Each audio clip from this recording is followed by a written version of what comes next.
بسم اللہ الرحمن الرحیم۔ تمام تعریفیں اللہ کے لیے، درود اور سلام محمد اور آل محمد کو۔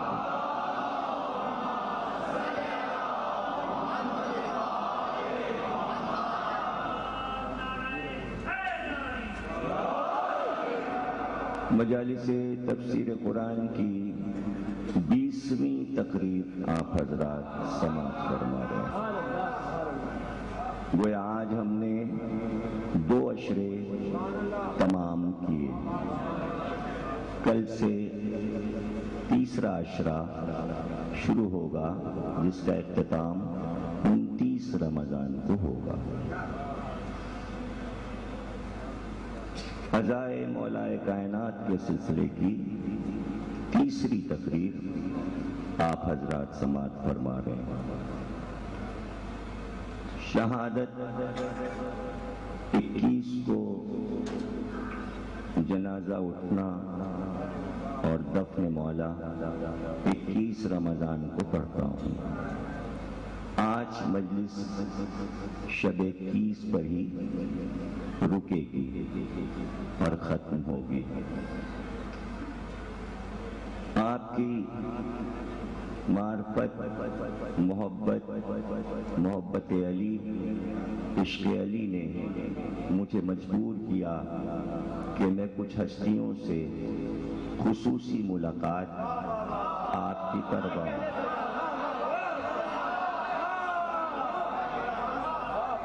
اور اس بات کی خوشی ہوئی کہ سامعین اس منزل تک آئے کہ انہوں نے مجبور کر دیا کہ کان سے تو بہت کچھ سن چکے، کچھ آنکھوں سے بھی تو دکھاؤ۔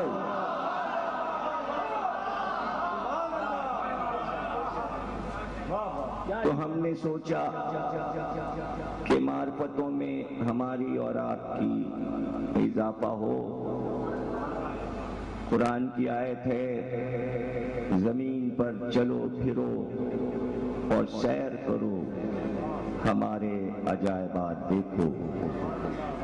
جب آیت نہیں بھی پڑھی تھی اس سے پہلے سے زمین کی سیر بہت ہی کم عمری سے میں نے شروع کر دی تھی۔ چونکہ 10 سال کی عمر سے مجلسیں پڑھنا شروع کی اور 48-49 برس ہو گئے مجلس پڑھتے ہوئے، تو ذکر مولا کی وجہ سے ملکوں کے سفر ہوئے، یعنی کہاں کہاں مولا نے پہنچایا اور بھیجا۔ پھر کم عمری میں ہی حج کے لیے بلایا گیا۔ لوگ بڑھاپے میں حج کرتے ہیں، ہم نے جوانی میں حج کیا، زیارتیں کی، ایک بار نہیں کئی بار۔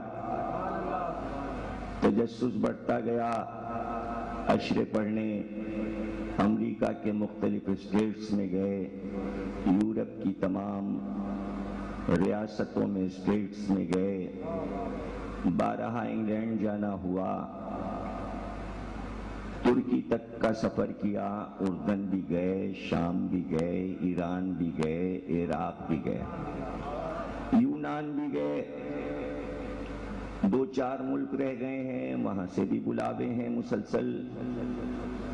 آسٹریلیا کا بلاوا پرسوں تھا، آج افریقہ سے بلاوا آیا، ابھی شام کو عرفان حیدر نوح خان وہاں موجود ہیں، انہوں نے بہت ریکویسٹ کی وہاں کے منتظمین سے فون پہ بات کرنے کے بعد کہ یہاں آپ کا بڑا انتظار ہے، سب سیڑھیاں سنتے ہیں، آپ کو دیکھنا چاہتے ہیں۔ اب انیس کاظمی کہتے ہیں کہ ایسا مجمع کہیں ہو تو جاؤ۔ یہ کہتے ہیں کیوں جاتے ہیں، کیوں ملتان جاتے ہیں، کیوں لاہور جاتے ہیں؟ سچ ہے۔ تو اب مسئلہ بڑا گمبھیر ہو گیا ہے کیونکہ کام بڑا ہو گیا۔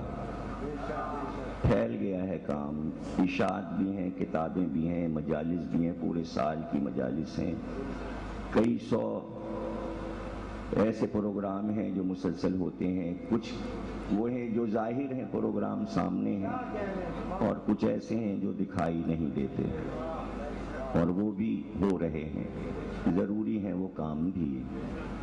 تو ایسی صورت میں بغیر رقم کے تو کوئی کام دنیا میں ہوتا نہیں۔ تو بہت عرصے سے پکار رہے ہیں شیعہ قوم کے دولت مندوں کو کہ بھئی بڑا کام ہو رہا ہے، کوئی مدد تو کرنے آئے، ہم تو نہیں جائیں گے کسی کے پاس، لیکن کوئی سننے کو تیار نہیں ہوا۔ تو پھر ایک دن میں نے مولا سے یہ بات کہی کہ یہ کام کیسے ہوں گے؟ اتنے بہت سے دولت مند سرمایہ کار کروڑ پتی شیعوں میں ہیں، لیکن کبھی کسی نے ہماری ہیلپ اور مدد نہیں کی۔ پاکستان کی 47 سالہ میری زندگی میں کسی سیٹھ نے مدد نہیں کی۔ تو پھر مولا مجھ سے کہنے لگے کہ تم ان کی طرف دیکھو نا۔ تو میں نے کہا پھر کیا کروں؟ مولا کہنے لگے جو تمہارے سامعین عرصے سے آ رہے ہیں انہی میں سے سب کے لیے دعا کرو، وہی کروڑ پتی بن جائیں گے۔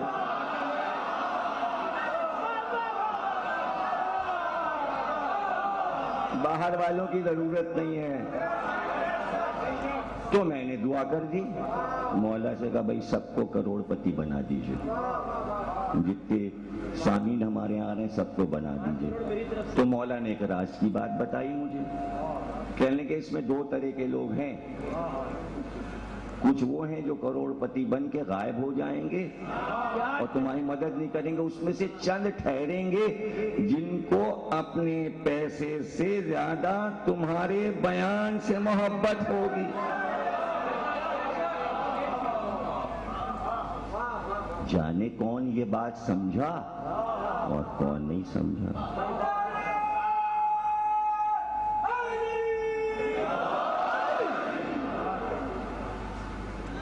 تو میں نے سوچا کہ جن ملکوں میں نہیں گئے، تصور میں اگر وہاں پہنچا جائے تو کیسا ہے۔ تو چلتے چلتے میں مصر پہنچ گیا۔ مصر پہنچا تو وہاں دو تین زیارتیں تھیں، کبھی میں مصر آیا نہیں تھا، تصور میں پہنچ گیا۔ راس الحسین کی زیارت کی، زید شہید کی صاحبزادی زینب کا روضہ دیکھا، ان کی زیارت کی، اور اس کے بعد میں باہر نکلا تو میں نے پوچھا مصر سے شہر قلزم کتنی دور ہے؟ کسی نے کہا زیادہ دور تو نہیں ہے، لیکن وہاں جا کے کیا کرو گے؟ کہا وہاں ایک ہستی سے مجھے ملنا ہے اور ان کو اپنے ساتھ مجھے انچولی لے جانا ہے، اور ہم ان سے فضائل علی سنیں گے، اور وہاں ایک مجمع انتظار میں بیٹھا ہے، ہم ان سے فضائل علی اپنے مجمع کو سنوانا چاہتے ہیں۔ تو انہوں نے گھبرا کے کہا کیا تم مالک اشتر کی بات کر رہے ہو؟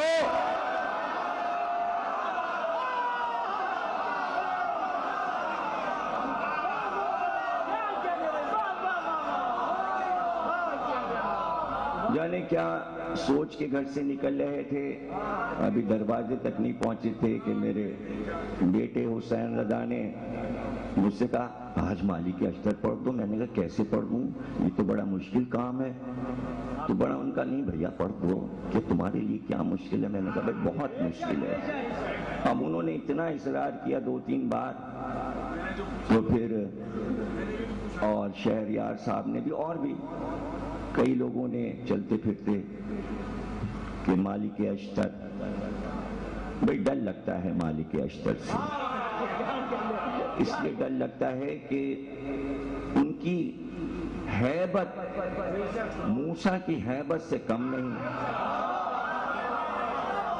ایسا قد و قامت، ایسا چہرہ اور ایسا سینہ اور ایسے چہرے پہ روب و و جلال کی کیفیت ہم تو انہیں دیکھ کر قریب تھا کہ بے ہوش ہو جائیں. تو ہم نے ان سے کہا کہ رحم کیجئے، ہم بھی مولا علی کے چاہنے والے ہیں، اس طرح گھور کے جلال سے تو نہ دیکھیے، ہم تو مر کے رہ جائیں گے، ہم آپ کی نگاہوں کی تاب نہیں لا سکتے. تو وہ کہنے لگے جب تم ہماری نگاہوں کی تاب نہیں لا سکتے تو میرے مولا علی سے کیسے ملاقات کرو گے؟ تم جیو سلامت رہو.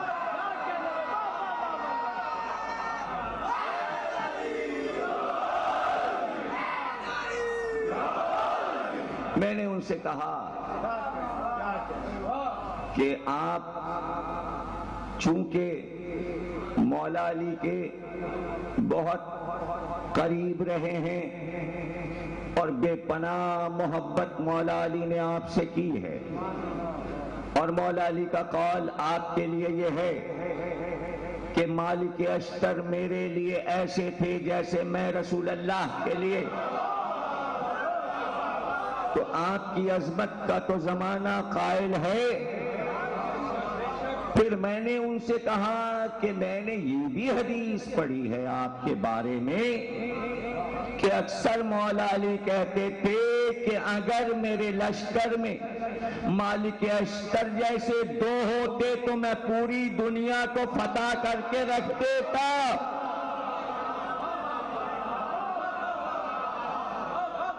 دو اور ہوتے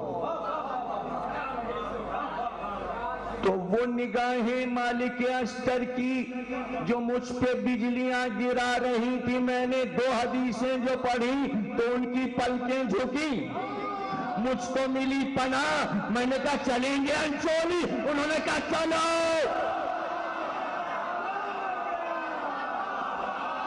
چادہ معصومین چلیں گے. انہوں نے کہا بھائی جب تمہیں ایسے معرفت کی حدیثیں یاد ہیں تو جو تمہارے ساتھی ہوں گے ضرور وہ معرفت سمجھتے ہوں گے. آ ہی گئے مالک اشتر. تو ہم نے کہا چلو سوال و جواب ہو جائے، موقع اچھا ہے، سننے والے بھی ہیں. تو ہم نے مالک اشتر سے یہ کہا کہ آپ کا نام تو ہم بچپن سے سنتے آئے ہیں مالک اشتر، لیکن ہمیں یہ نہیں پتا آپ کہاں کے رہنے والے ہیں، آپ کہاں سے آئے تھے، آپ کا قوم، قبیلہ، وطن، آپ کے باپ دادا، یہ کون لوگ ہیں؟ کہنے کہ ہاں اس میں ذرا مسئلہ ہے، وہ یہ ہے کہ دیکھو مولا علی کے دشمن بہت زیادہ تھے. مجھے مالک اشتر نے بات سمجھانا شروع کی کہ بھائی دشمن بہت تھے، تو چونکہ میں مولا سے بہت قریب تھا اس لیے دشمنوں نے کتابیں لکھتے وقت جہاں مولا کے فضائل چھپائے تو مجھ کو تو بالکل انہوں نے چاہا تھا کہ تاریخ میں دفن کر دیں، لیکن میرا نام اس طرح رہ گیا کہ بھائی دیکھو بات یہ ہوئی کہ ایک خطبہ، ایک خط مولا علی نے مجھ کو لکھا کہ حکومت کیسے کرنا چاہیے. اب مولا علی کے خطوط جب جمع کیے ابن ابی الحدید معتزلی نے مصر میں، تو میرا وہ خط بھی ایک کتب خانے میں مل گیا. اس طرح لوگوں کو تلاش ہوئی مالک اشتر کون ہے جس کو علی یہ خط لکھ رہے ہیں، تو میرا نام رہ گیا نہج البلاغہ کی وجہ.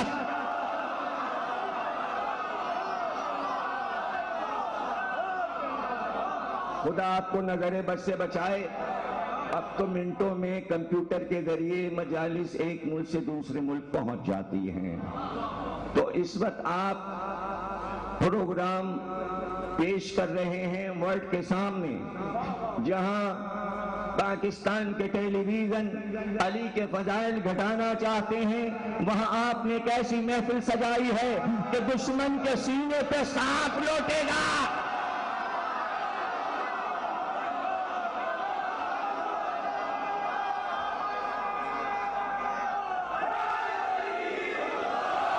کوئی مسئلہ نہیں رہا. اب علی کے وظائف چھپائے نہیں جا سکتے، پاکستان کے ٹیلی ویژن کچھ نہیں کر سکتے، اس لیے کہ اب کیبل سسٹم ہے، امریکہ سے جاپان تک جہاں یسیدی جاتی ہے راتوں دن چلتی ہے، راتوں دن چلتی ہے، کوئی مسئلہ ہی نہیں۔ بابر مارکیٹ کا امام باڑہ نہیں، غلط کہا میں نے، بابر مارکیٹ تو یہاں لانڈی میں، بابر علی کا امام باڑہ، دونوں نام ملتے جلتے، بمبئی میں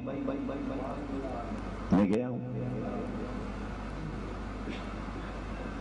تو بمبئی میں ایک چینل چلتا ہے المہدی چینل، المہدی ٹی وی، تو کوئی 55-56 مہاراشٹرا کے شہروں میں وہ دیکھا جاتا ہے۔ مہاراشٹرا سمجھے آپ، صوبہ، بمبئی کا صوبہ مہاراشٹرا کہلاتا ہے، جہاں باج ٹھاکرے کی پارٹی ہے، یہ سب مہاراشٹرا ہیں یہ لوگ، اسی علاقے کے، جھانسی واسی اسی میں آتا ہے، جہاں کی رانی لکشمی بائی جھانسی کی رانی تھی، شیوا جی ان کا لیڈر ہے مہاراشٹروں کا، اور ان کے تعزیے عاشور کے دن پورے مہاراشٹرا میں اٹھتے ہیں۔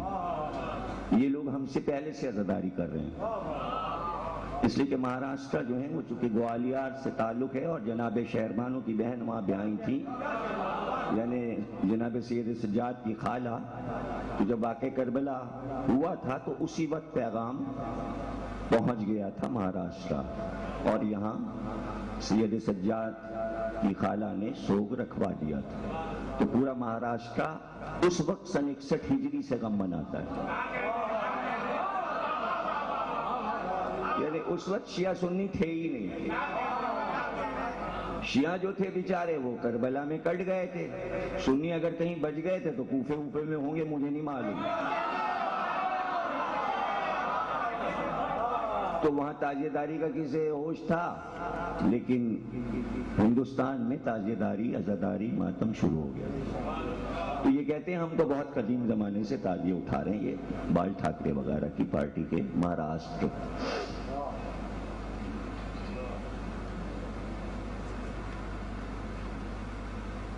تو یہ ہفتے کے حساب سے سیڈیاں میری المہدی چینل پہ بمبئی میں چلتی ہیں۔ ایک واقعہ سنانا چاہ رہا ہوں۔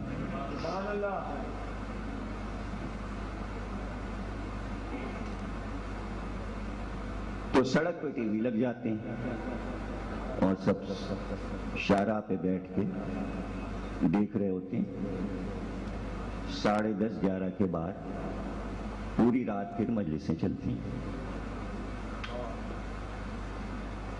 تو ابھی فون آتے رہتے ہیں ان کے، کہ میں پوچھتا رہتا ہوں اب کیا حال ہے، اب کیا حال ہے، تو انہوں نے بتایا تھا مجھے کہ آپ کا جو ولایت علی کا اشرہ جو جامع سبطین پڑھا تھا آپ نے آج سے 6-7 سال پہلے، ہم نے اپنا افتتاح اس اشرے سے کیا تھا، تو ہمارا ٹی وی ہٹ ہو گیا، یہ ان کے الفاظ ہیں، میرے نہیں۔ تو ابھی جو میں نے اشرہ پڑھا بت شکن اور بت تراش، اس سال اشرہ چیلم،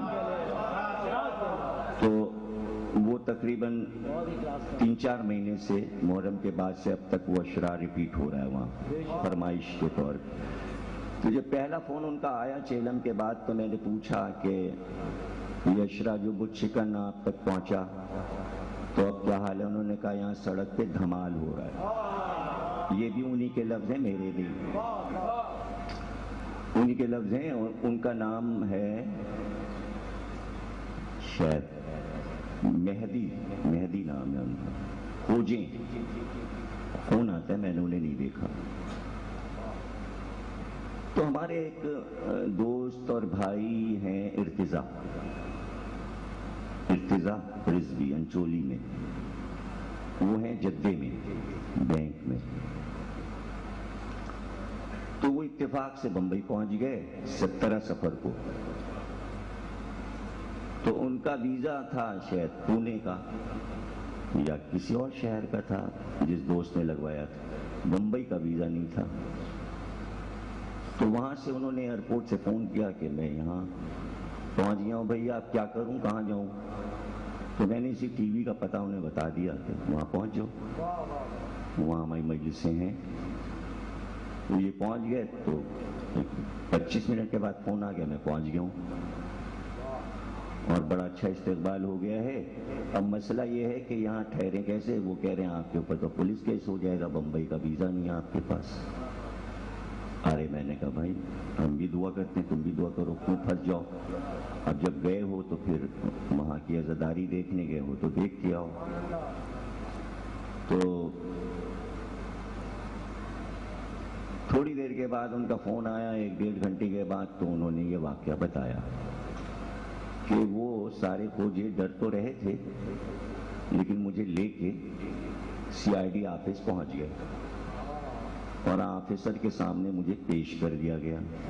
ان بتایا یہ پاکستانی ہیں اور سعودی عرب سے آئے ہیں، ویزا ان کے پاس بمبئی کا نہیں ہے۔ کہنے یہ تو جرم ہے، ان کو بند کر دیا جائے گا یا نکال دیا جائے گا۔ تو وہ کہنے لگے کہ بھئی یہ بتا رہے ہیں کہ یہ علامہ ضمیر اختر صاحب کے دوست اور بھائی ہیں اور ان کے شاگرد ہیں۔ تو وہ آفیسر کہنے لگا آپ علامہ صاحب کے شاگرد ہیں؟ ان کا ہاں۔ کہنے پھر ہم آپ کو اجازت نامہ ابھی بمبئی کا بنا کے دیتے ہیں۔ تو اب ارتضیٰ صاحب کہتے میں بڑا حیران ہوا کہ بمبئی کہ یہ لوگ علامہ صاحب کو کیسے جانتے ہیں؟ تو جب میرا ویزا ہو گیا تو پھر میں نے پوچھا کہ بھئی آپ نے یہ کیسے ہمارے لیے مہربانی کی؟ ان کا بھائی وہ جو مہدی چینل پہ ان کی مجلسیں آتی ہیں، ہم سب ہندو لوگ رات بھر دیکھتے ہیں اور ایسا تقریر کرنے والا ہم نے دیکھا ہی نہیں، اس لیے ہمیں ان کی تقریریں پسند۔ اب اس سے کیا مطلب کہ وہ کس مذہب پہ بول رہے ہیں؟ تو بات کہاں سے شروع ہوئی تھی؟ پاکستان کے ٹیلی ویژن یہ سمجھ رہے ہیں ہم جو چاہیں علی کے خلاف بکواس کر لیں۔ اب ان مجلسوں کی سیڑھیاں ہندو، عیسائی، یہودی سب دیکھ رہے ہیں، اب کھیل نہیں چل سکتا دشمنان علی کا۔ اب اس ہوا میں نہ رہیں۔ آپ اپنی قوم کو جتنا چاہے گمراہ کریں، بین الاقوامی لوگوں کو آپ گمراہ نہیں کر سکتے۔ پوری دنیا علی کو جان چکی، پہچان چکی، اور یہ دنیا اب یہ بھی جان چکی کہ علی کے دشمنوں نے اسلام کو تباہ کیسے کیا۔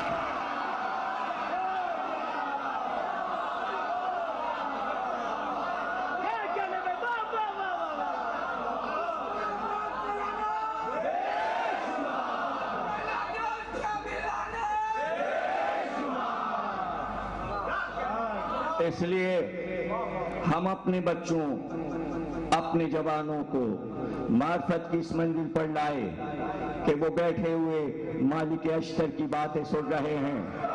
کتنے لوگ عالم اسلام میں مالک اشتر کو جانتے اور پہچانتے ہیں؟ یہ تو یہ مجمع ہے، یہ معرفت والے لوگ ہیں۔ ایسے میں نے کہا کہ آپ کے والد کا کیا نام تھا؟ تو مالک اشتر نے کہا میرے والد کا نام حریث تھا، ہم یمن کے رہنے والے ہیں اور مزہج قبیلے سے تعلق رکھتے ہیں۔ مزہج کے معنی ہیں سرخ جھاڑیاں، چونکہ ہمارے جد اعلیٰ وہاں پیدا ہوئے تھے یمن میں جہاں سرخ جھاڑیاں اگتی تھیں، اس لیے ان کا نام مزہج رکھا گیا تھا۔ ہم یمن میں ہی پیدا ہوئے، لیکن جب یرموک کی جنگ ہوئی تو ہم لشکر میں شامل ہوئے اور ہم نے یرموک کی لڑائی لڑی۔ یرموک کی لڑائی میں ہم پر رومیوں نے حملہ کیا تھا، اور اس وقت جبکہ میرا نام مالک تھا، میرے دشمن نے مجھ پہ جو تلوار کا وار کیا تو میری بھاؤں پہ پڑا تھا اور میری بھاؤں کٹ گئی تھی، چونکہ عربی میں ابرو بھاؤں کے کٹنے کو اشتر کہتے ہیں۔ اس دن سے میرا نام مالک کے ساتھ اشتر بھی ہو گیا۔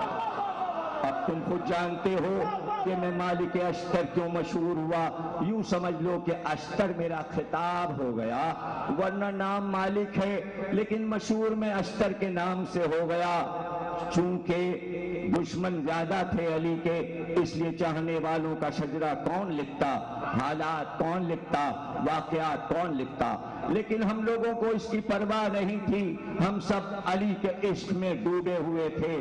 ہم چاہتے تھے کہ ہماری معرفت بڑھتی چلی جائے۔ ہم نے کبھی علی کو دیکھا بھی نہیں تھا، صرف نام سنا تھا۔ جب ہم یرموک کی لڑائی سے واپس ہوئے تو پھر ہم نے سوچا کہ بجائے اس کے کہ ہم یمن جائیں، چونکہ نیا نیا شہر آباد ہوا تھا کوفہ، اس لیے ہمارے قبیلے والے سب کوفے میں آباد ہو گئے۔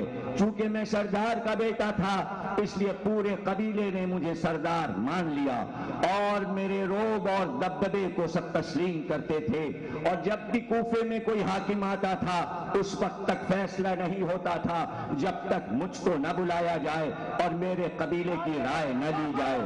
دیکھتے ہی دیکھتے زمانے گزرتے رہے، خلافت کے ادوار گزرتے رہے، یہاں تک کہ تیسری خلافت کا دور آیا۔ میں بہت ہی گوشہ نشینی کی زندگی گزار رہا تھا۔ جب کبھی میدان جنگ میں ضرورت پڑتی تو میں اپنے قبیلے کے سپاہیوں کو لے کر وہاں پر چلا جایا کرتا تھا، اس لیے کہ مجھے تو اسلام سے محبت تھی۔ اور پھر میں ابھی معرفت کی اس منزل پر پہنچا بھی نہیں تھا، ابھی عشق علی سے میں واقف بھی نہیں تھا۔ میں اسلام کو ہی سب کچھ سمجھتا تھا کہ لا الہ محمد رسول اللہ کہنے کے بعد یہی دین کی خوشنودی ہے۔ مجھے کیا پتا تھا کہ علی ولی اللہ کا نشہ کیا ہے؟ ابھی تو میں اسلام سب کچھ اسی کو سمجھتا تھا، لیکن قدرت چاہتی تھی کہ میں واقف ہو جاؤں کہ اصل حقیقت کیا ہے، اصل دین کیا ہے۔ ایسے میں پتا چلا کہ حضرت عثمان جو خلیفہ ہیں انہوں نے اپنے سوتیلے بھائی ولید کو کوفے کا گورنر بنا کر بھیج دیا۔ ہم کو اطلاع دی گئی کہ وہ بہت زیادہ شراب پیتا ہے، بہت ہی شرابی ہے، ہر وقت شراب کے نشے میں رہتا ہے۔ ہم کو یقین نہیں آیا کہ اسلامی نظام میں کوئی گورنر شراب پیتا ہوگا، اس لیے کہ ہم نے کبھی بھی شراب نہیں پی تھی، ہمیں شراب سے نفرت تھی، ہمیں جھوٹ سے نفرت تھی، اس لیے کہ ہم نے اسلام کے سبق قرآن میں پڑھے تھے۔ اور جو قرآن پڑھ رہا ہو بھلا کیسے ہو سکتا ہے کہ وہ شراب پیے؟ جو قرآن کی تلاوت کرے گا وہ شراب کیسے پیے گا؟ ارے قرآن کی تلاوت کرنے والا تو کسی پر جھوٹا الزام بھی شراب کا نہیں لگا سکتا۔ پتہ چلا اگر بولے گا تو جھوٹ بولے گا تو وہ قرآن بھی جھوٹ پڑھ رہا ہے اور الزام بھی جھوٹا لگا رہا ہے۔ ہم تو نہیں جانتے تھے کہ ایسا بھی ہوتا ہے کہ ایسے میں ہمیں اطلاع دی گئی کہ شراب کے نشے میں نماز پڑھانے آیا ہے۔ میں پہنچ گیا مسجد، جب میں مسجد میں پہنچا مسجد کوفہ میں تو وہ سجدے میں تھا۔ میں بھی رک گیا وہاں کہ یہ کیا بات ہے کہ ایسے میں سجدے میں ولید کی آواز میں صاف سن رہا تھا کہ وہ یہ کہہ رہا تھا فصیح عربی میں، پیو اور پلاؤ، پیو اور پلاؤ، پیو اور پلاؤ۔ اور سب پیچھے نماز پڑھ رہے تھے، نماز پڑھ رہے تھے، لیکن جب نماز ختم ہوئی تو لوگوں نے ولید پر حملہ کر دیا، اس کو بچا کے اس کے سپاہی لے گئے۔ لیکن لوگ اتنے ناراض تھے کہ دارالامارہ میں پہنچ گئے، دیکھا تو وہ بستر پہ پڑا ہوا تھا اور قے پہ قید کر رہا تھا۔ ایسے میں کوفے والوں نے ایک وفد بنایا، اس وفد میں مجھ کو بھی شامل کیا کہ خلیفہ وقت سے گورنر کی شکایت کی جائے کہ وہ بہت شراب پیتا ہے اور شراب پی کر اس نے نماز پڑھائی ہے۔ ڈاکٹر اسرار کو ایسے شرابی نظر نہیں آتے۔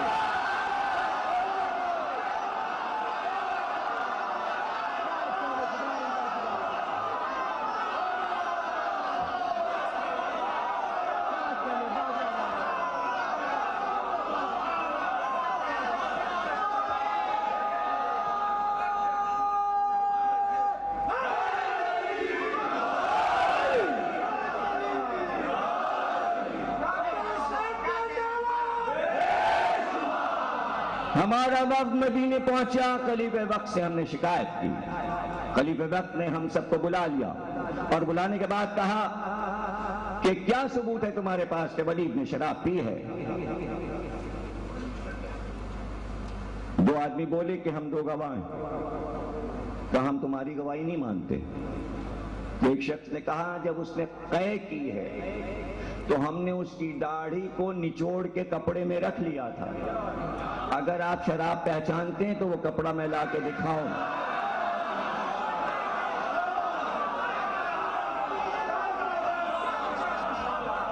وہ شراب میں تھڑا ہوا کپڑا پیش کیا گیا۔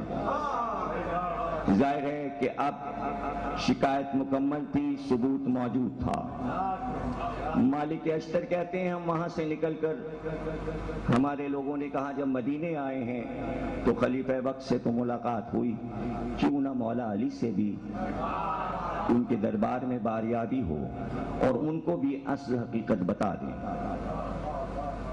ہم لوگ پہنچے اور ہم لوگوں نے مولا علی کو بتایا۔ کیا یہ بات مولا علی کو پہلے سے نہیں معلوم تھی؟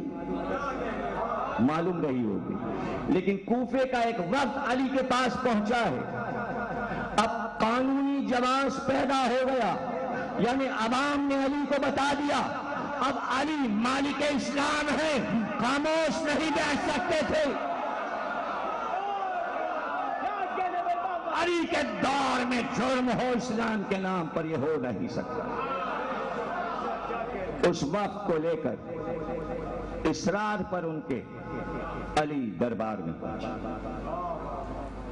اور کہا ابھی ولید کو معزول کیا جائے۔ آرڈر پاس ہوئے، نیا گورنر مقرر ہوا، سعید بن عقبہ کو گورنر بنا کے بھیجا گیا، ولید کو واپس بلائے۔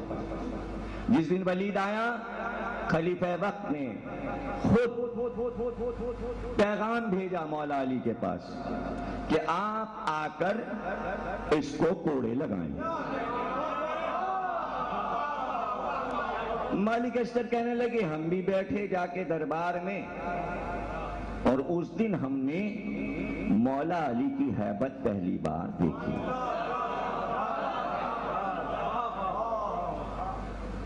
اور میں تمہیں ایک عجیب بات سناتا ہوں کہ اسی دن جو میرے دل میں محبت علی آئی چند جملوں سے، پھر مرتے دم تک عشق علی مجھ سے نہ چھوٹا۔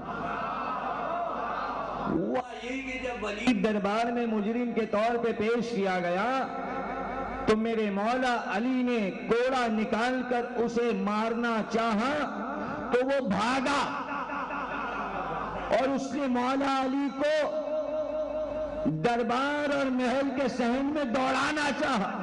مولا علی نے اسے گھیرا اور گھیر کر ایک بار سینہ پکڑ کے گھٹنا رکھ کے اسے گرایا، پھر وہ بھاگ نہیں سکا تو خلیفہ وقت نے اٹھ کر کہا ہم آپ کو یہ سلوک اس کے ساتھ نہیں کرنے دیں گے، تو علی نے کہا اس سے زیادہ کا مستحق ہے اور میرا جو جی چاہے گا وہ کر۔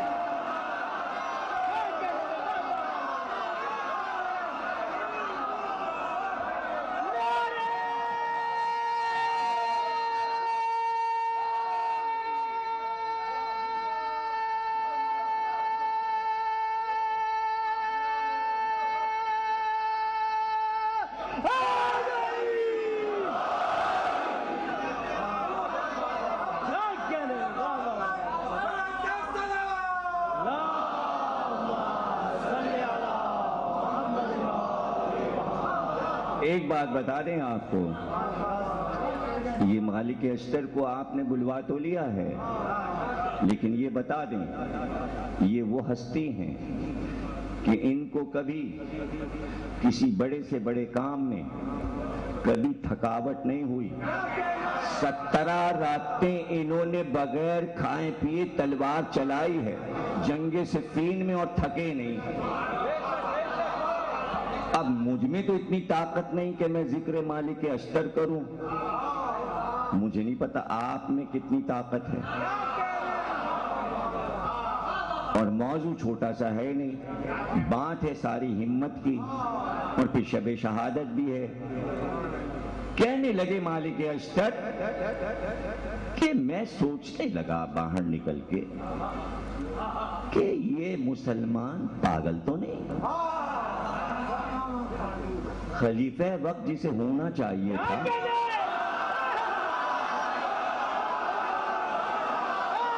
کیا مسلمان دیوانے ہو گئے؟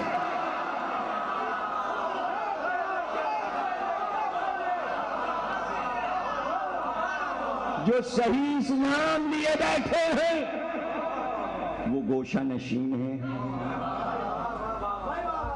اب تمہیں کیا بتائیں، اتنی باتیں بڑھتی گئیں، تاریخ میں اتنی گنجلک سطور ہیں کہ وہ سب ہم تمہیں سنا نہیں سکتے۔ یہ تمہارے ننھے منھے ذہن اتنا بار کہاں اٹھا سکتے ہیں؟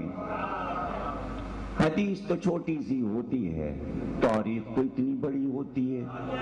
تم میرے معصوم بچوں ہو تو میں تمہیں تاریخ میں کیوں الجھاؤں؟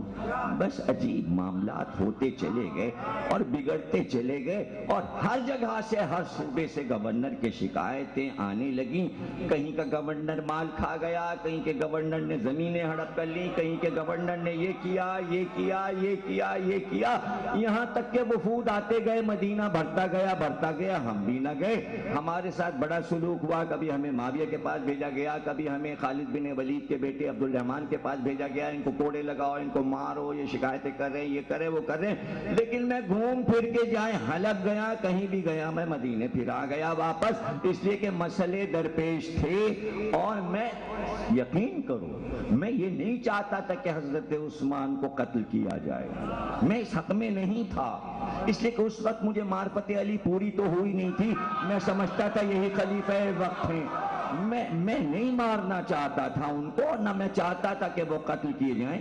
لیکن میں کبھی کبھی اپنی قبر سے نکل کے مسلمانوں کی کتابیں اور اخبار دیکھتا ہوں تو میں بڑا حیران ہوتا ہوں کہ جب قاتلان عثمان کا نام لکھا جاتا تو میرا نام لکھ دیا جاتا۔ بھائی میں نے عثمان کو نہیں مارا، میں گواہی دیتا ہوں امام باڑے میں، کہو تو قرآن اٹھا لوں، میں نے عثمان کو قتل نہیں کیا، مجھ پہ الزام لگا۔ اب یہ سن لو الزام کیوں لگا، بس چھوٹی چھوٹی باتیں تمہیں بچوں سمجھا دوں۔ تو میں نے بھی کہا ہاں ذرا کچھ باتیں سمجھا دیجئے بچوں کو۔ کیا، ارے میں خود ہی بڈھا ہو گیا، بہت سی باتیں مجھے نہیں معلوم، اس لیے مالک اشتر مجھے بھی کچھ بتا دیجئے۔ مالک اشتر کہنے لگے اچھا بھائی تم بھی سن لو تاکہ تمہیں بھی یاد رہیں اور سب کو یاد رہیں۔ یہاں تک کہ وہ ہنگامہ ہو گیا، بلوائی آ گئے اور وہ ادھم مچا مدینے میں کہ خلیفہ وقت قتل کر دیے گئے۔ اور اس کے بعد میں نے یہ دیکھا کہ جتنے بھی لوگ آئے تھے اور خود مدینے کے جتنے لوگ تھے وہ سب علی پر متفق ہو گئے خلیفہ بنانے پر۔ اب تم خود بتاؤ، کہیں بھی مجھے کوئی آدمی نہ نظر آیا جو ایک آواز نکالتا ہو کہ علی کو خلیفہ نہیں بنائیں گے۔ تو اب کیا ہوتا؟ تو میرے دل کی کلیاں کھل گئیں کہ ایک آدمی ایسا روئے زمین پر موجود ہے کہ مسلمان ہر آدمی سے اختلاف رکھتے ہیں، یہ کون سی ہستی ہے کہ جس پر سب متفق ہیں؟ اور پھر میں نے بھی مولا علی کی بیعت کی، اور بیعت کے بعد میں مولا علی کے لشکر میں شامل ہو گیا۔ اور ایسے میں بھئی اب تمہیں ہم کیا بتائیں، ابھی تو خلیفہ ہوئے تھے علی، مجھے تو کوئی علم غیب تھا نہیں۔ جنگ جمل چھڑ گئی، میں سوچنے لگا کہ ابھی خلیفہ ہوئے اور یہ جنگ کسی باہر یہودی عیسائی نے تو کی نہیں ہے، یہ تو مسلمانوں کی طرف سے۔ میں سوچتے سوچتے جمل میں پہنچ گیا۔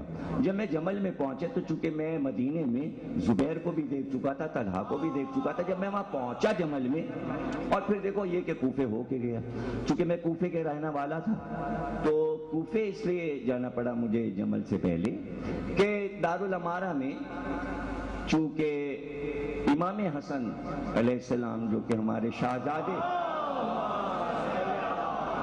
اور عمار یاسر کو مولا نے یہ کہا تھا کہ کوفے والوں کو بتا دو کہ جمل کی لڑائی میں مولا علی کا لشکر جا رہا ہے، اگر کوفے والے علی کے ساتھ شریک ہونا چاہیں تو وہ لشکر میں سپاہی دے دیں اور شامل ہو جائیں۔ امام حسن نے پہلے تقریر کی، پھر عمار یاسر نے تقریر کی، پھر میں نے تقریر کی۔ مالک اشتر کہنے لگے میں نے بھی ایک خطبہ دیا، اور اس کے بعد کئی ہزار آدمی مولا علی کے لشکر میں شامل کوفے سے چلے، اور اس طرح میں مدینے سے کوفے اور کوفے سے بصرے پہنچا۔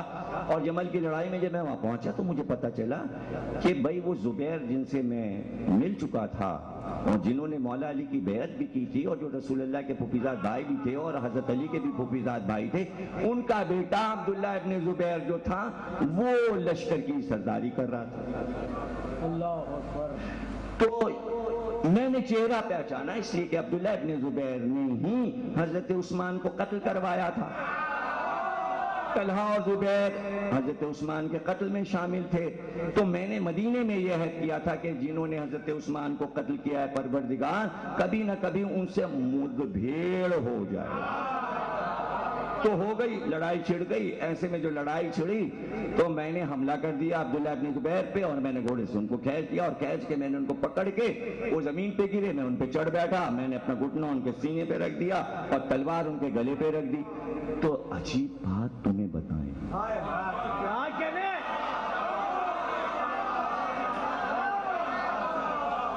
عبداللہ ابن زبیر اپنے لشکر والوں سے چیخ کے کہنے لگے جلدی آؤ جلدی آؤ جلدی آؤ، مجھ کو بھی مار ڈالو، مالک کو بھی مار ڈالو، مجھ کو بھی مار ڈالو، مالک کو بھی مار ڈالو۔ وہ چیخے جا رہے ہیں مجھ کو بھی مار ڈالو، مالک کو بھی مار ڈالو۔ اور لشکر چاروں طرف چکر لگا رہا ہے، نہ مجھ کو مار رہا ہے نہ ان کو مار رہا ہے۔ تو چونکہ مسئلہ میرے سمجھ میں نہیں ہے میں نے ان کو چھوڑ دیا۔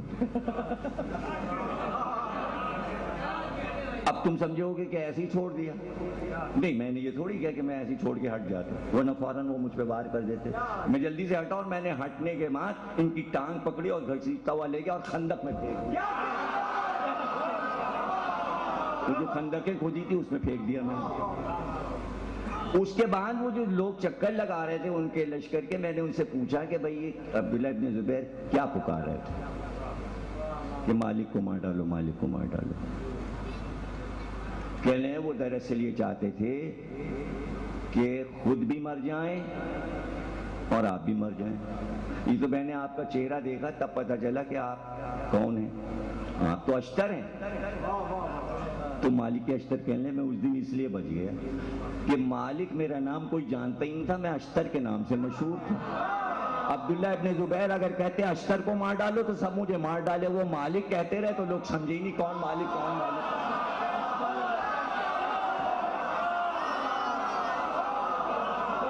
یہ تو ہو گیا بھائیوں میرے، لیکن مسئلہ یہ تھا کہ میں یہ سوچتا رہا کہ اگر اس دن میں بھی مار ڈالا جاتا اور وہ بھی مار ڈالے جاتے تو ان کو فائدہ کیا ہوتا۔ اگر وہ بھی مار ڈالے جاتے اور میں بھی مار ڈالتا تو ان کو فائدہ کیا ہوتا؟ جو یہ چاہ رہے تھے دونوں مار ڈالے جائیں، کیا فائدہ ہوتا؟ میں یہ سوچتا رہا۔ مالک اشتر جب یہ سوچنے لگے تو میں نے ان سے اجازت طلب کی۔ میں نے کہا اگر آپ اجازت دیں تو کچھ میں کہوں۔ کہنے بھائی تم بھی عشق علی والے ہو، کیوں نہیں تم بھی کچھ بولو، تم بھی کچھ بولو۔ تو پھر میں بولنے لگا اور میں نے کہا میں مختصر سی بات کہتا ہوں۔ بات دراصل یہ تھی کہ وہ یہ چاہتے تھے کہ یہ مجھے مار ڈالیں گے، مالک اشتر مجھے مار ڈالیں گے، لیکن اس سے پہلے کہ میں مر جاؤں یہ بھی مر جائیں، اس لیے کہ دشمن یہ چاہتا ہے کہ اگر میں مر گیا تو ان کا مشن قائم رہے گا، میرا مشن قتل ہو جائے گا۔ تو دشمن یہ چاہتا ہے اگر میرا مشن مٹ رہا ہے تو ان کا بھی مشن مٹ جائے، ان کا بھی مشن مٹ جائے۔ تو اب یہ بات سمجھ میں آئی کہ مرتے مرتے کھپتے کھپتے بھی شیطان نے یہ کیوں کہا کہ ہمیں مہلت دے دے۔ وہ یہ چاہتا تھا آدم کا سلسلہ چلے تو میرا بھی چلے، تو اللہ نے کہا گھبراؤ نہیں، سلسلہ تو چلے گا مگر اس سلسلے کا تم کچھ بگاڑ نہیں سکتے۔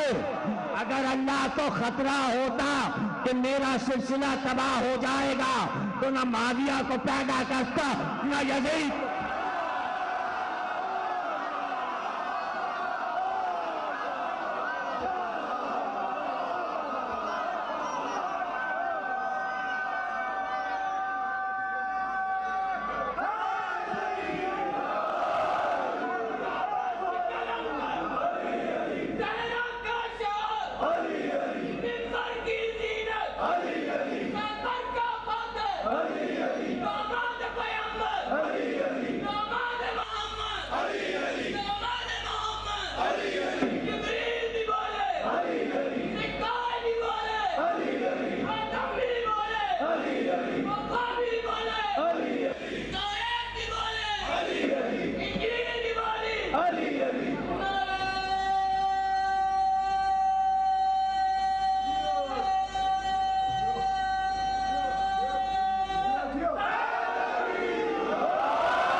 ابھی جمل تمام نہ ہوئی تھی کہ صفین کی لڑائی کا آغاز ہوا. علی کا لشکر، میرے مولا کا لشکر 1.5 لاکھ کا صفین کے لیے روانہ ہوا. میں بھی اس لشکر میں تھا. لشکر آگے بڑھ رہا تھا یہاں تک کہ ایسے مقام پر پہنچے کہ لشکر پیاسا ہوا. مالک اشتر بیان کرتے ہیں کہ جب ہم سب پیاسے قریب ہلاکت پہنچے تو مولا ایک جگہ رکے اور رک کر چند قدم آگے بڑھے، چند قدم پیچھے بڑھے. اس کے بعد کہا مالک اس مقام پر کھودنا شروع کرو. میرے مولا کا حکم تھا. میں نے زمین کو کھودنا شروع کیا اور تھوڑی سی دیر میں زمین کو کھود ڈالا. ایک سیاہ رنگ کا پتھر نظر آیا. مٹی ہٹاتے گئے اور پتھر کی لمبائی چوڑائی بڑھتی چلی جا رہی تھی. یہاں تک کہ 200 آدمیوں نے مل کر چاہا کہ اس پتھر کو ہٹا دیں، اس لیے کہ حکم مولا تھا کہ پتھر ہٹے گا تو پانی ملے گا. اس لیے ہم نے یہ طے کیا کہ پتھر کو ہٹائیں گے. لیکن پتھر اپنی جگہ سے نہیں ہلا. جب بہت دیر ہو گئی، ہم سب پسینہ پسینہ ہو گئے تو مالک اشتر کہتے ہیں ایسے میں مولا آگے بڑھے اور ہم نہیں جانتے کہ کون سی زبان مولا نے استعمال کرنا شروع کی. نہ وہ عربی تھی نہ وہ فارسی تھی، لیکن ہم نے دیکھا کہ بار بار ورد کرتے کچھ پڑھ کر کہتے تاب تاب تاب، اور ایک بار انگلی سے اشارہ کیا. پتھر ہٹا اور 40 گز جا کر دور گیا. ادھر پتھر ہٹا اور ایک چشمہ ابلا کہ ہم سب اس کی پھوار میں نہا گئے اور تیز چشمہ ابلنے لگا. اور ایسا میٹھا پانی، ایسا سفید پانی ہم نے زندگی میں نہیں دیکھا تھا. پورا لشکر 1.5 لاکھ آدمی اس چشمے پہ ٹوٹ پڑے اور خود سیر ہو کر ہم سب نے پانی پیا. بعد میں پتا چلا سامنے یہ جو گرجا ہے اس کا نام براسا ہے. ہم نے تو ادھر نہیں دیکھا، ہم سب تو پیاسے تھے. یہاں تک کہ پانی پینے کے بعد مولا نے کہا مالک اشتر دفن کر دو اس چشمے کو. اب قیامت تک اس چشمے کو کوئی نہیں پائے گا. مٹی ڈال دو. اب یہ مہدی کے لیے ہے.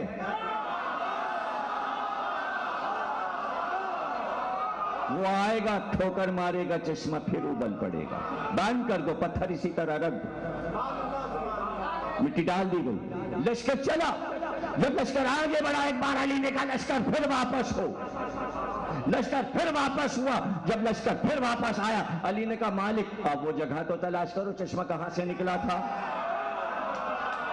مالک کہتے ہیں پورے لشکر نے مل کر اس صحرا میں ڈھونڈا کہ کہاں ابلا تھا چشمہ، لیکن نام و نشان نہ ملا. ایسے میں جو راہب گرجا کے دروازے پہ کھڑا تھا وہ اتر کے آیا.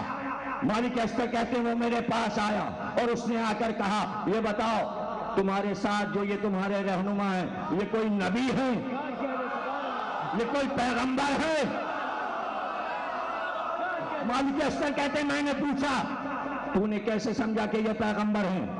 اس نے کہا اس لیے کہ ہماری انجیل میں لکھا ہوا ہے کہ یہاں پر ایک چشمہ ہے، اس چشمے کا پتہ صرف پیغمبروں کو ہے اور کسی کو نہیں، اور اس چشمے سے 3000 پیغمبروں نے پانی پیا ہے، اور انجیل میں یہ لکھا ہے کہ آخری بار جو آئے گا وہ تیری عمر میں آئے گا، تو یہ میری عمر میں آیا ہے۔ یہ کون سا پیغمبر ہے؟ علی آگے بڑھے کہ پیغمبر نہیں، پیغمبر کا وسیع علی۔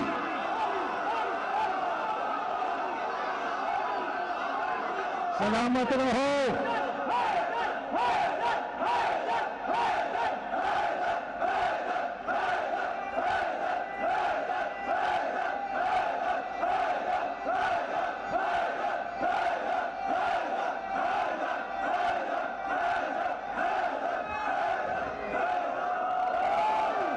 جیو سلامت رہو۔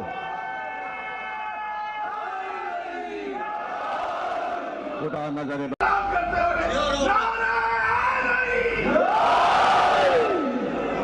جیو سلامت۔ مالک اشتر کہتے ہیں میدان سزا سے فین کا، کیا کریں؟ ادھر بھی لشکر تھا ادھر بھی لشکر تھا، سال بھر لڑائی چلی۔ اللہ اکبر۔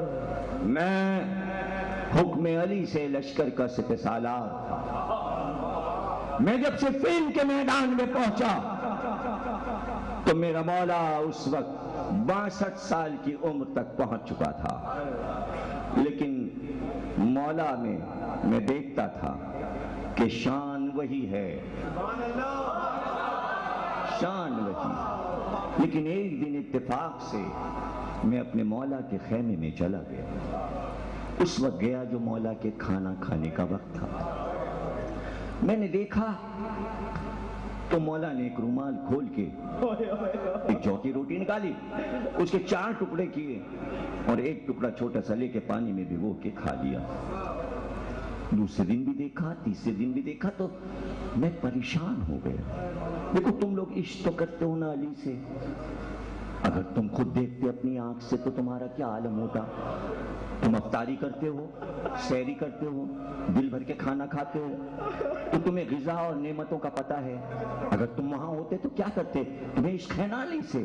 میں مالک اشتر پریشان ہو گیا۔ جب میں پریشان ہو گیا تو میں خیمے سے پردہ ہٹا کے نکلا اور میں نے اپنے پورے لشکر کو پکار کر کہا میری بات سنو، سب میری بات سنو،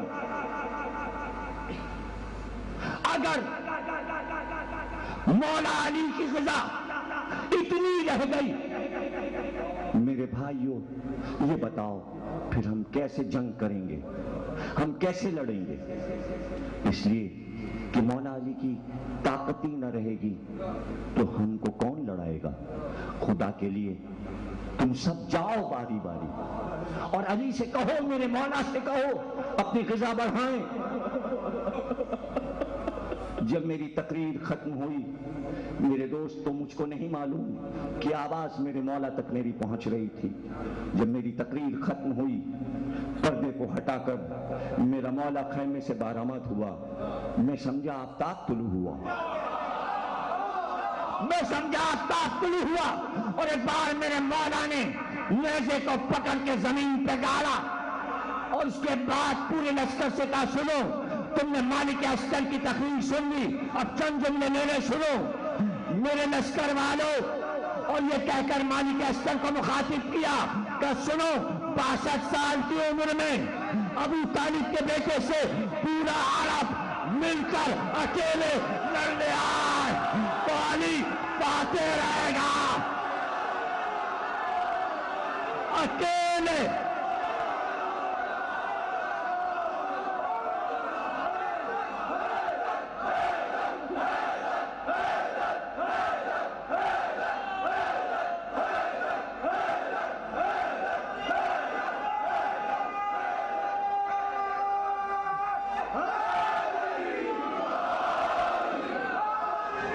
یقین کرو کہ جیسا میرے مولا نے کہا تھا میں نے اپنی آنکھ سے دیکھا، اس لیے کہ رات و دن کی جنگ تھی، نگرانی میری تھی، میمنہ اور میسرہ میرے پاس تھا، کبھی میں قلب لشکر میں آتا اور میں لڑتے ہوئے بڑھتا جاتا اور میری تلوار کی تیزی دشمن پہ دھاگ بیٹھی تھی کہ اگر مالک استر رہ گیا تو ملک شام فتح ہو جائے گا اور بنی امیہ کا نام و نشان نہ رہے گا۔ کتوں کی طرح لشکر مخالف راتوں کو چلاتا تھا، اس لیے اس لڑائی کا نام لیلۃ الحریر پڑ گیا۔ حریر کہتے ہیں کتوں کے بھونکنے کی آواز، وہ راتیں جس میں دشمن بھونک رہا تھا۔ سردی سے جب کتا کپ کپاتا ہے اس آواز کو عربی میں حریر کہتے ہیں، حریر، لیلۃ الحریر کی لڑائیاں۔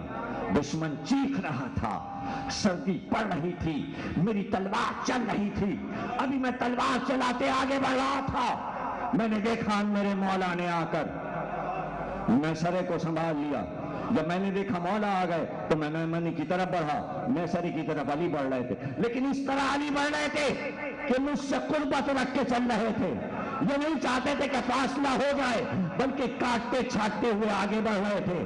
علی کی ذوالفقار چلتی جاتی تھی، قتل کرتے جاتے تھے، میں آگے بڑھتا جاتا، جو میرے سامنے آتا میں اسے سر اڑا دیتا۔ ایک وقت میں 5 کے سر اڑ جاتے، میرے سامنے جو آتا تلوار چلتی جاتی، لیکن میں مڑ کر دیکھتا تو میں عجیب شان مولا کی دیکھ رہا تھا۔ مولا یہ کر رہے تھے، ایک کو مارا پھر رک گئے، واپس آ گئے، پھر ایک کو مارا پھر آگے بڑھ گئے، پھر ادھر دیکھا، ایک کو مارا 10 کو چھوڑا 20 کو چھوڑا، ایک کو مارا 20 کو چھوڑا 10 کو مارا، ایک کو چھوڑا 50 کو مارا، ایک کو چھوڑا ایک کو مارا۔ میں نے کہا یہ کیا ہے، یہ کیا ہے؟ تم جیو، تم جیو۔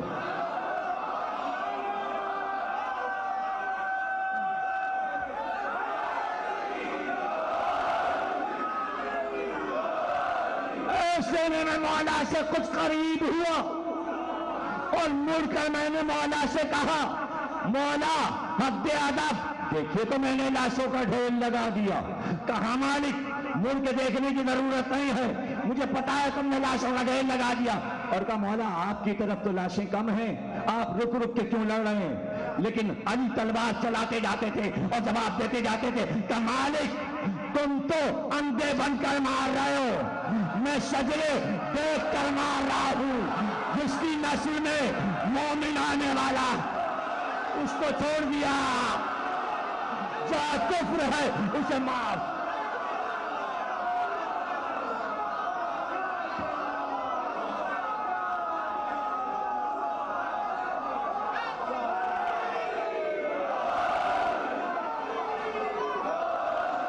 میرے دوستو، مالک استر کہنے لگے، 14 معصومین کے میرے دوستو، دیکھیے لقب انہوں نے آپ کو کتنا اچھا دے دیا، 14 معصومین کے دوستو۔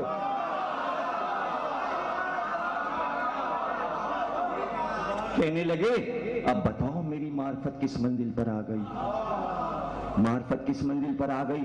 دیکھو جب تک معرفت کی کمی ہوتی ہے تو لوگ مولا کو کسی اور نظر سے دیکھتے ہیں۔ تم لوگ مجھ سے سبق لے لو، مولا پہ تنقید وہی کرتا ہے جسے معرفت نہیں ہوتی۔ قریب آؤ مولا تو قریب سے سمجھو، پھر کبھی اعتراض پیدا نہیں ہوگا۔ ارے میں بھی یمن سے آیا تھا، میں نے مولا کی پوری زندگی کہاں دیکھی تھی، میں نے مولا کو دیکھا تو میں دیکھتا ہی رہ گیا۔ میں زرہ پہنے تھا، میں کوٹ پہنے تھا، میں بختر پہنے تھا، میں 4 آئینہ پہنے تھا، میں لوہے کے دستانے پہنے تھا۔ اب جو میں نے مڑ کے دیکھا ایک ریشمی کرتا پہنے ہوئے، ہوا میں وہ کرتا علی کا اڑتا تھا، نہ زرہ تھی نہ بختر۔ میں نے کہا مولا ارے یہ قیامت کی لڑائی، زرہ تو پہن لیجئے، زرہ تو پہن لیجئے۔ تو میرے مولا نے کہا مالک اشتر زرہ پہن کر کیا کروں، کسی کی مجال ہے جو میرے سامنے سے آ کے حملہ کر سکے؟ تو میں نے کہا مولا سامنے سے تو آپ کے کوئی نہیں آ سکتا، اگر پشت سے آ کے کسی نے نیزہ مار دیا تو کیا ہوگا؟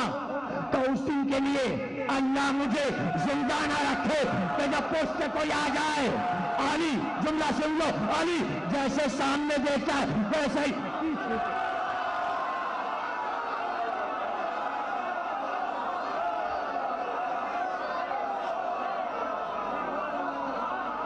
جیسے علی سامنے دیکھتا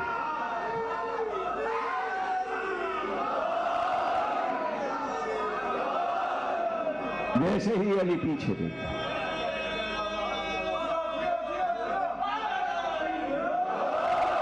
بس تھے علی. آخری دن تھا سپین کا، دشمن شکست کھا گیا، میں نے میدان فتح کر لیا. علی خیمے میں تھے، یہاں تک کہ دشمن ہتھیار چھوڑ چھوڑ کے بھاگنے لگا اور میں معاویہ کے خیمے تک پہنچا. ان قریب تھا کہ میں خیمے میں داخل ہو کر اس کا سر اڑا دوں کہ پیچھے سے آ کے قاصد نے کہا مالک اشتر تلوار روکو. تلوار تو میری معاویہ کے سر پر تھی، یہ میری امتحان کی گھڑی تھی، چلو اور سر کٹ جائے اور قصہ تمام ہو جائے، شر اور فتنہ ختم ہو جائے. اب بتاؤ میں کہاں تھا؟ ایک طرف مولا کا حکم تھا، ایک طرف دشمن کا خاتمہ تھا. اب بتاؤ میں کدھر جاؤں؟ دشمن کو، علی کے دشمن کو مار ڈالوں یا امام کا حکم مانوں؟ ادھر امام کا حکم، ادھر دشمن کا قلع قمع. بتاؤ مالک کہاں ہے؟ تم بتاؤ میں کیا کرتا؟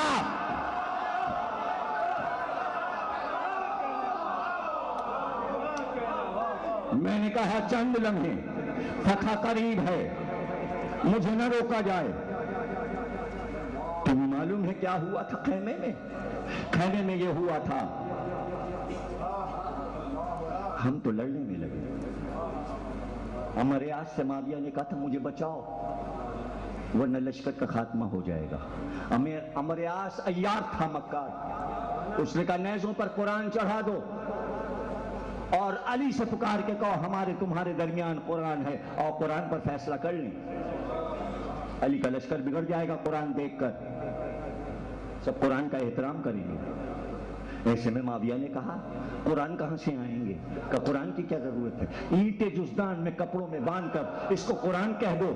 کون انکار کرے گا یہ قرآن نہیں؟ کوئی پڑھنے آ رہا ہے، کوئی کھول کے دیکھنے آ رہا ہے؟ کپڑے میں اینٹیں باندھ کر نیزوں پہ باندھے گئے اور لشکر نے پکار پکار کر کہا علی والو قرآن بیچ پہ ہے، چھوڑ دو ہماری جان، ہم مسلمان ہیں، قرآن ہے بیچ میں. 20,000 کا لشکر الگ ہوا، تلوار کھینچ کر علی کے خیمے میں آ کے علی کو گھیر لیا اور تلواریں علی کے چہرے کے سامنے نچا نچا کر کہا ہم آپ کو اس طرح ماریں گے جیسے ہم نے عثمان کو مارا ہے، مالک اشتر کو واپس بلائیے ورنہ ہم آپ کو قتل کر دیں گے. سنی ہے صفین کبھی؟ مالک اشتر سنا رہے ہیں.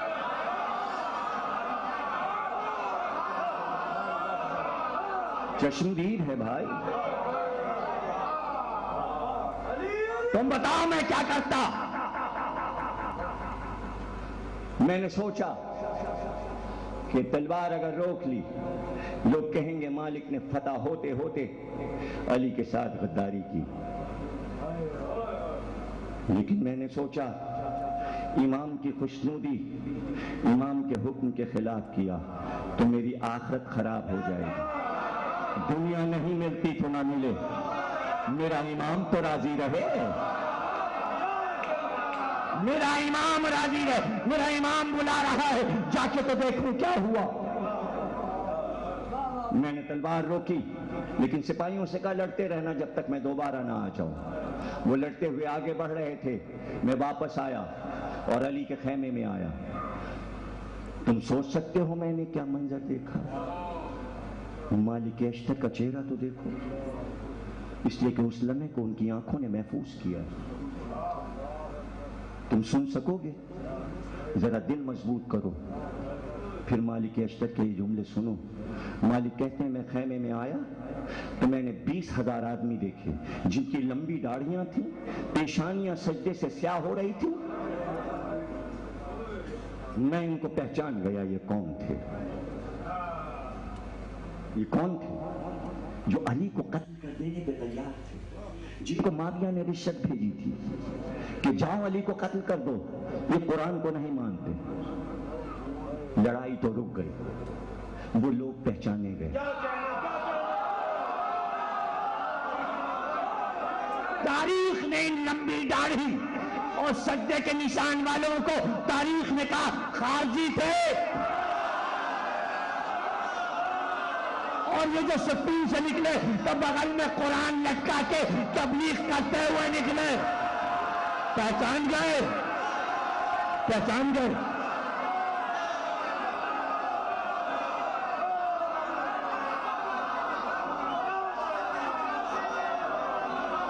مالک کہتے ہیں اگر میں واپس نہ آتا تو یہ دشمن کیسے پہچانا جاتا؟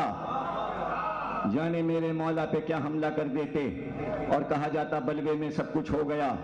لیکن ضروری تھا کہ یہ ٹوٹ کر الگ ہوں اور پھر کسی میدان میں یہ ٹکرائیں، اور پھر وہ ٹکرائے. اور پھر میں نے دیکھا کہ مولا نے نہروان میں خطبہ دیا اور خطبہ دے کر کہا ہم تمہیں پہچانتے ہیں، ہم تمہیں جانتے ہیں، تمہارا نطفہ کہاں ٹھہرا، تم کس سجلے کے ہو، اور تمہاری بلدیتیں بتائیں، اور تمہاری بلدیتیں بتائیں. ویسے میں مالک اسکر کہتے ہیں کہ دریا پار کرتے کرتے لشکر کو کشتی سے اتارتے اتارتے کسی نے کہا شام ہو جائے گی، یہ تازہ دم ہے، ہم ان سے لڑیں گے کیسے، رات کو لڑائی کیسے ہوگی؟ دن تو چڑھا ہوا تھا، پورا دن کشتیوں پر دھوتے دھوتے لشکر کو گزر جائے گا.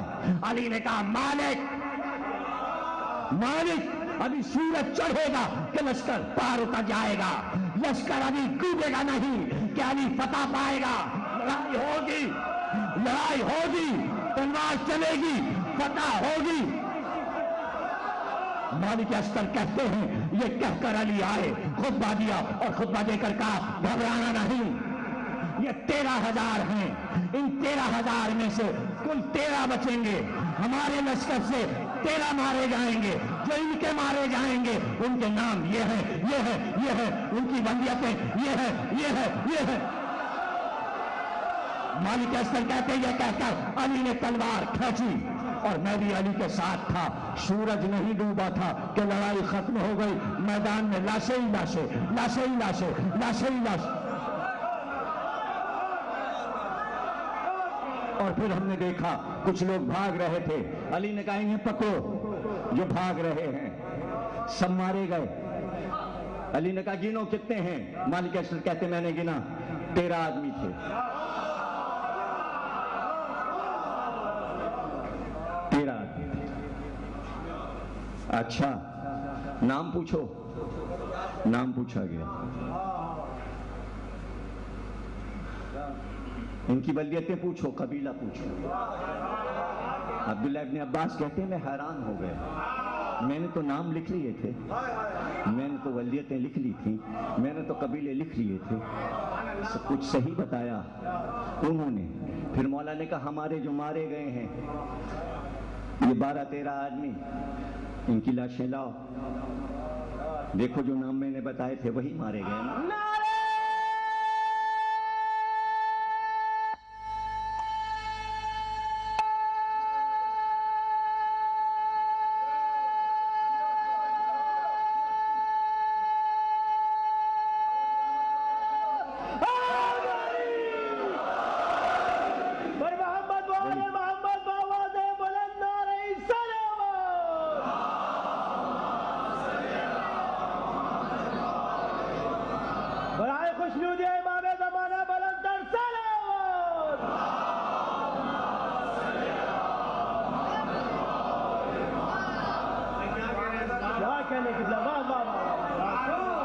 حنین کی لڑائی تھی، اسلام کی آخری لڑائی حضور کی زندگی میں.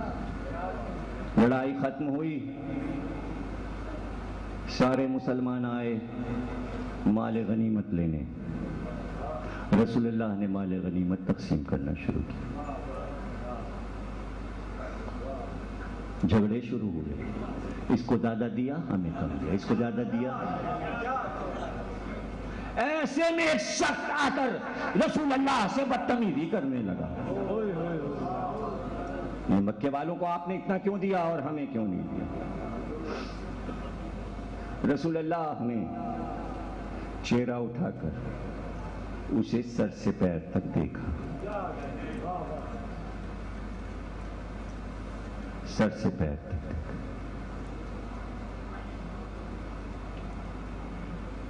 کام مار، علی کو بلا لو۔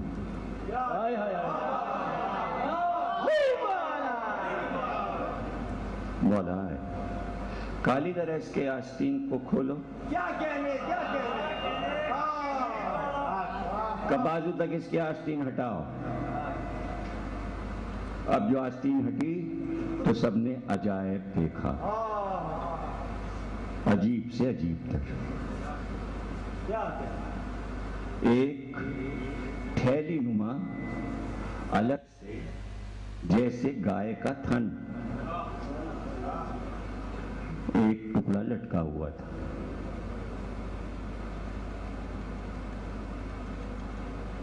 اس کو باہر نکال دو۔ علی نے باہر نکال دیا۔ کالی، ایک لشکر نہروان کے کنارے تم سے لڑنے آئے گا، سبحان اللہ۔ اس لشکر کے باطل ہونے کی پہچان یہ ہوگی کہ یہ اس لشکر میں مارا جائے گا۔ اس وقت تم حق پر ہوگے۔ اب تو حدیث ہو گئی، نہروان کی لڑائی ختم ہو گئی، 13 پکڑے گئے جو بچے تھے اور سارے مارے گئے۔ ایک بار علی نے مالک اشتر لاشوں کو الٹتے جاؤ، الٹتے جاؤ، الٹتے جاؤ، اور دیکھنا کہ جس کے گائے کے تھن کی طرح گوشت کا لوتڑا لٹکاؤ، اس کی لاش لاؤ۔ تقریر ہو گئی، ختم۔ تھک گئے مالک اشتر، سب ڈھونڈ ڈھونڈ کے آئے۔ علی نے کہا ایسا نہیں ہو سکتا کہ وہ نہ ملے۔ رسول اللہ نے کہا ہے، علی ہاتھ میں ایک تیر لے کر چلے اور ایک ایک لاش کو پیر سے الٹتے جاتے تھے اور تیر سے ہٹا ہٹا کے کپڑا دیکھتے جاتے تھے۔ چلتے چلتے ایک لاش کو الٹا تو آپ سے آپ اس کا گوشت کا لوتھڑا باہر آیا۔ علی نے پکار کے کہا صدقتا یا رسول اللہ۔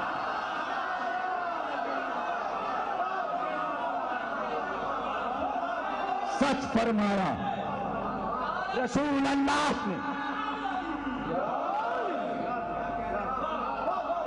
خدا کی قسم، رسول کی سچائی کا سب سے بڑا معجزہ علی ہے۔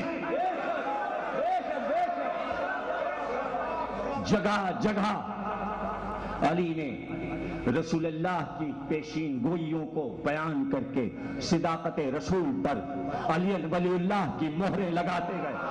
کچھ کہا میں نے، تقریر ہو گئی۔ اگر علی ولی اللہ کی مہر نہ لگے تو صداقت محمد کا ثبوت کا کاغذ نہیں ہے۔ کہاں کس کے پاس ہے؟ علی ولی اللہ کی مہر، رسول کی سچائی، رسالت کی سچائی، نبوت کی سچائی۔ لو تقریر ہو گئی۔ وہ رات بھی دیکھی، اس رات سے پہلے 17 راتیں گزری رمضان کی۔ روز منبر پہ واز اور حسن اور حسین سے پوچھنا بیٹا کتنی راتیں رمضان کی باقی رہ گئیں، اور جب بیٹے بتاتے اتنی راتیں گزر چکی تو بے اختیار کہتے رسول اللہ نے فرمایا ہے، کہاں ہے قبیلہ بنی مراد کا وہ بدبخت انسان، پے کر دے ناقہ سالے، کہ جو میری گاڑی کو میرا بے مسجد میں خون سے خضاب کرے گا۔ اور وہ دن آ گیا۔ علی زخمی حالت میں اپنے گھر میں لائے گئے۔ تمہارے لیے دعائیں، تم سلامت رہو، تمہارے گھر آباد رہے۔ ظاہر شب شہادت ہے، تفصیلی دعا نہیں ہو سکتی۔ یہی دعا ہے کہ تابوت کو کاندھا دینا، شبیہ تابوت کا سایہ تمہارے سر پر ہو جائے گا۔ یہی ہیں برکتیں۔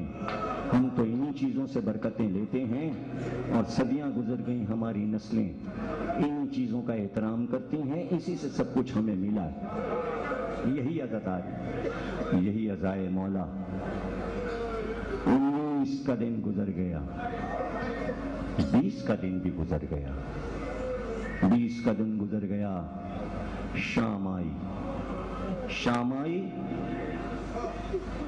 تو کہا بار بار حسن مشتبہ جتنے بھی لوگ باہر ہیں اگر وہ آنا چاہیں انہیں آہستہ آہستہ کچھ لوگوں کو لے کر آؤ، وہ میرا چہرہ دیکھنا چاہتے ہیں۔ اسبق بن نباتہ تڑپ رہے تھے، مجھے ایک بار مولا سے بات کرا دیجئے شہزادے، اسبق بن نباتہ کو امام حسن لائے، کہا آپ سے فضائل سننا چاہتا ہوں۔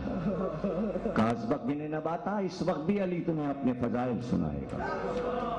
اسبق بن نباتہ نے پوچھا آپ انبیاء سے افضل کس طرح ہیں؟ علی نے آیتیں پڑھ پڑھ کے بتایا، میں آدم سے افضل ہوں، میں ابراہیم سے افضل ہوں، میں موسیٰ سے افضل ہوں، میں عیسیٰ سے افضل ہوں۔ یہ زخمی علی ہے، علی زخمی۔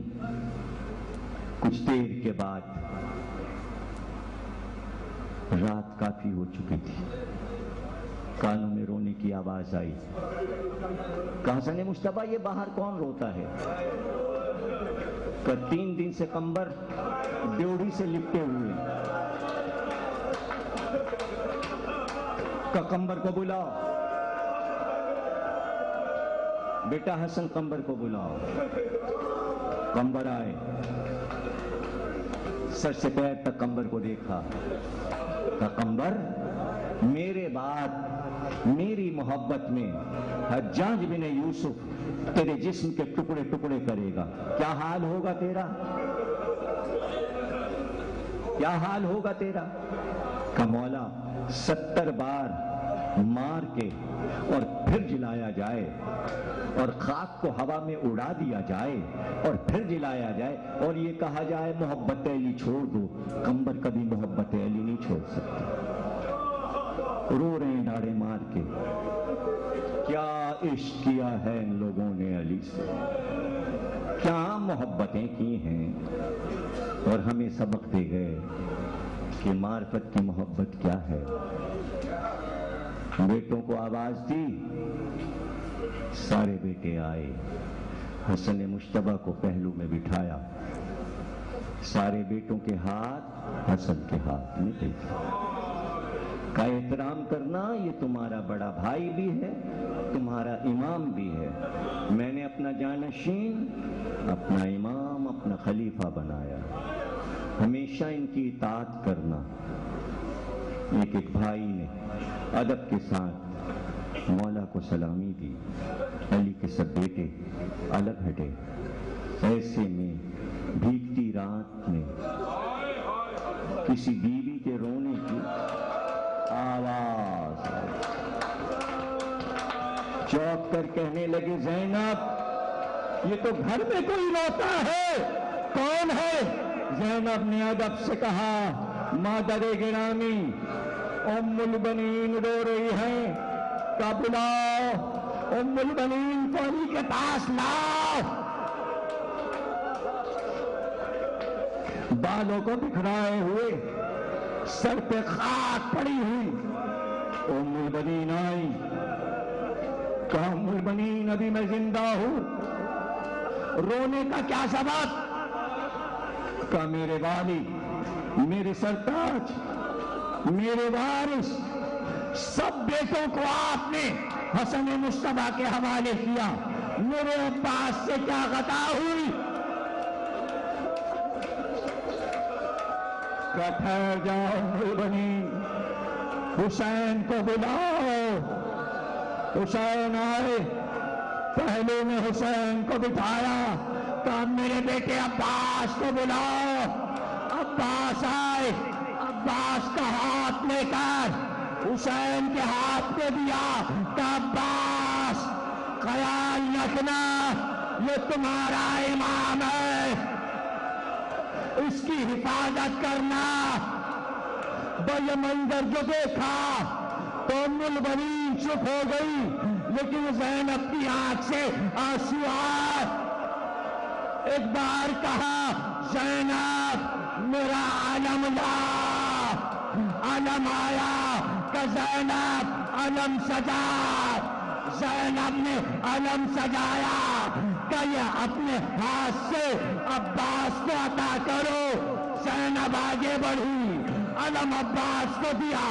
علی نے کہا البنین تیرا بیٹا کربلا کا علمدار